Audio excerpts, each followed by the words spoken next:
Hi everybody! Welcome back sa ating YouTube channel. It's me, Ate Renes Vlog. And for today's vlog po ay magluluto na naman po tayo. Naisipan ko naman po na magluto kasi kakaiba po ito. Na hindi siya laging niluluto ng karamihan. Lalo na sa city. Sa probinsya lang po ito niluluto karamihan. So, ayan po, samahan niyo po ako sa vlog natin na ito. Lulutuin po natin ngayon ay ubod ng niyog. Lulutuin natin. So, tara po at samahan niyo po si Ate Rena nyo.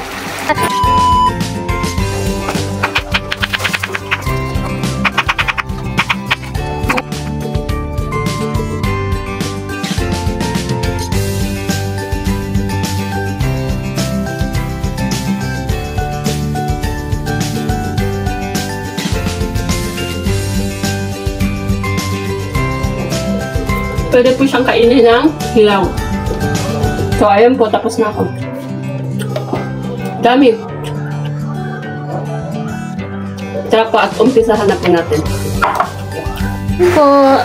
Ready na po ang ating sibuyas, bawang, at saka gata po. Pero may isa pa po akong gata na ilalagay. Hindi po ito. Tapos, ito po yung ubod ng niyog na tinatawag. Ito po yung parang puso ng niyog. Puso po ba ito? O yung parang ubod talaga po ng niyog. So, at saka po dalawang Inca na Youngstown. Tapos yung isa 552 na at wala na daw pong ito po green at saka maanghang para may po sipa ng konti. So, po. At samahan niyo po ako magluto. Ayan. Painitin na po muna natin. Ito po yung pangalawang gata.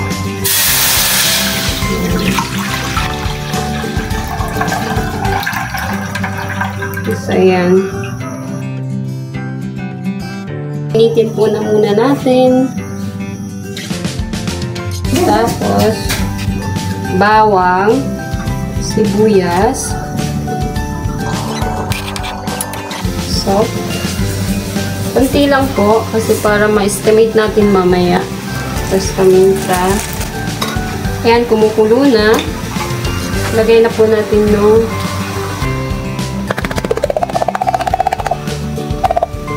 sino po yung gusto nito?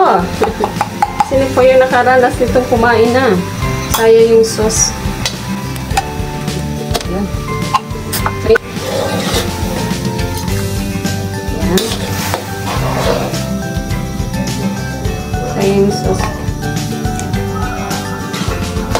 Madali lang po pagluto nito. Para mawala yung amoy ng... Ang iba po naglalagay ng luya, pero hindi na po kasi medyo iba po yung lasa. So, ayan. So, habang kumukulo po, ilalagay na po natin to para lumambot po siya. Papalambutin po natin sa pangalawang gata.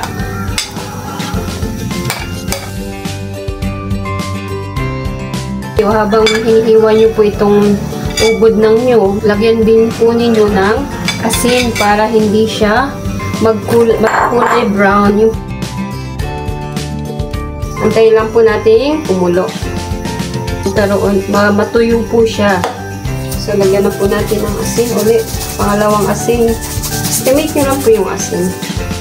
Ayan. Tapos, additional seasoning po. Ayan. Kunti lang. Yes, nakalimutan ko po ito. So, lalagay po natin yan. Kalimutan ko po. Ayan yung pampabango. Ito po yung pampabango ko. Hindi po luyang nilalagay po. Pero ang iba po ay luya. Kaso nga lang po, may mga pamangkin po ako na nandito. Hindi siya pwedeng anghangan. So, tayo ng para tingnan po natin yung lasa. Anghang konti. Pero kulang sa asin. So, lagyan po natin. Ang iba po, ginigisa lang po ito. Sa amin po dito sa Bicol ay ginagataan po. Ayan, kita nyo naman po. Libre po ito kasi nga po, di ba, nagkaroon ng bagyo dito, mga nagsipagtumbahan yung niyog. So, yung tita ko ay nagbigay po ng ganito na libre sa amin. So, ayan, ito ang niluluto ni Ate Rena nyo. Dito po sa probinsya, napakasarap mamuhay ng simple lang. Kasi lahat nandito na po lang po kapag may mga halaman ka pong tanim sa paligid. Sa mga fresh po ito. So, ayan po, medyo maanghang po kasi nga nilagyan ko pa po ng sili na haba. So, ayan po. Ayan, papatuyuin lang po natin ng konti. Kailangan natin lutuin mabuti para yung lansa po ay hindi talagang amoy na amoy kasi yung sardinas po. Ang favorite ko pong sardines na kinakain ay yung stout. Saka ayan, pangalawa yung 5-5 tuna po. So ayan, lapit na po. Tuyuin po natin para ano sa ubod ng niyog. Dikit yung lasa sa ubod ng niyog. Tapos lalagay po natin yung unang gata. Ito po yung gatang-gata. Yan, kapit na.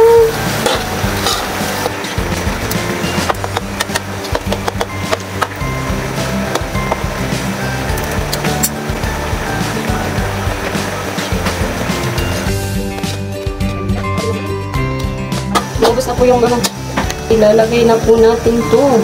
Yung last na gata po. Ito po yung last na gata niya, isang baso para manamis-namis. Ayan.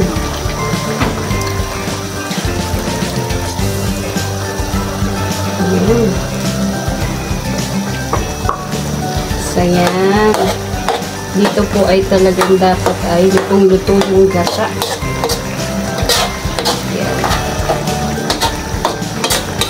Ayan. O, diba po? Sarap. Sarap tingnan. Ayan. Ito na po yung last natin last na ingredients po natin kasi okay na po yung lasa eh. Kung gusto nyo pong maglagay ng luya, okay lang po. Luya o kaya alimango, shrimp, or seafoods po, pwede po dito. Ginagawa din po itong lumpia. Lumpia po, ginagawang lumpia po ito. Ubod ng nyug. So, yan. Papaluin lang po natin.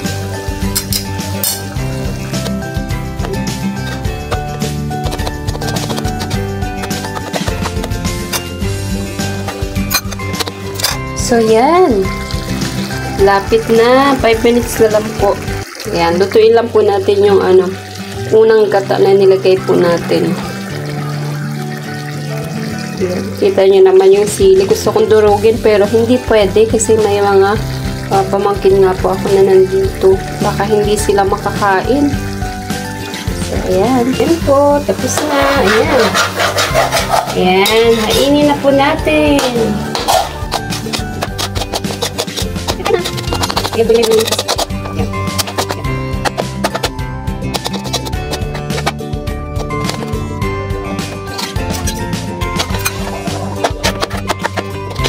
ayan. So, tapos na po. And, hahainin ko na po ito. Antayin ko lang pagdating ng mama at saka papa ko ay tapos na po. Kakain na lang po sila dito. So, thank you po for watching again. And, thank you din po sa pagsuporta nyo lagi kay Kalinga po Alvin at saka kay Ma'am Wena. Thank you so much po. And, sana po ay lagi po kayong mag-iingat. Thank you po. And, kumusta po sa lahat? And, okay naman po yung panahon dito ngayon. Lagi pong umaaraw at saka umuulan. Pabagsak-bagsak po yung ulan. At saka sana ay praying din po sa mga nasalanta po ng Bagyong Pipito. Sa Catanduanes, sa Albay po, sa mga sa Bicolandia po na lugar. Kasama na po kami dito kahit na hindi po kami na sentro, pero may mga bahay din po na nawasak bagyong Pipito po. So, ayan po. Maraming salamat po, and God bless us all po, and I love you all. Bye-bye. Bye-bye. Yan na po.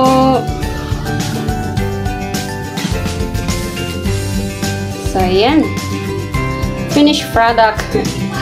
Ayan. Ating pupud ng nyug na niluto. So, ayan. Oras na para kumain.